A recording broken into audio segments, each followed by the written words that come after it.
একটা কথা আছে না, trust of the best every relationship, কথাটা অতি বাস্তব। ঢাকা ক্যাপিটালের সিও একটা কথা বলছে যে সাব্বির রহমান যতদিন ন্যাশনাল টিমের সুযোগ না পাবে অতদিন তারা সাব্বিরকে ক্যারি করবে। মানে এটা কিন্তু অনেক বড় একটা অ্যাচিভমেন্ট। আপনি এরকম কথা কয়জনকে বলতে শুনছেন আজ পর্যন্ত বলেন তো? কারণ সাব্বিরের প্রতি তাদের ভরসাটা আছে, সাব্বিরকে তারা ট্রাস্ট করে।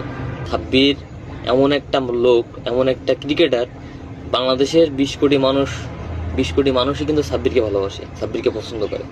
সাব্বিরের ব্যাটিং স্টাইল, সাব্বিরের খেলার যে ধরন, সাব্বিরের দিনে যে সাব্বির কতটা ভয়ঙ্কর হতে পারে সেটা কিন্তু বিশ্ব ক্রিকেটের সবাই জানে। আর বাংলাদেশের ফ্যান ফলো তো আছেই। আমরা কিন্তু সবাই জানি যে সেটা নিজের দিনে কতটা ভয়ঙ্কর রূপ ধারণ করতে পারে। গত বিপিএল আমরা দেখছিলাম সাব্বির রহমান বিধ্বংসী কিছু ইনিংস খেলছিল, যেটা ছিল সবার থেকে আলাদা। তারপরও নির্বাচকদের চোখে সাব্বির ভালো না, সাব্বির দলে ডাক পায় না। দলে ডাক পায় কারা জানেন? নুরুল হাসান সোহান, জাকির আলী, শামীম পাটোয়ারি, যারা ম্যাচের পর match day by day flop করে, সমালোচনার শিকার হয়, তারপরেও দিন শেষে তারাই কিন্তু আবার সুযোগ পায়।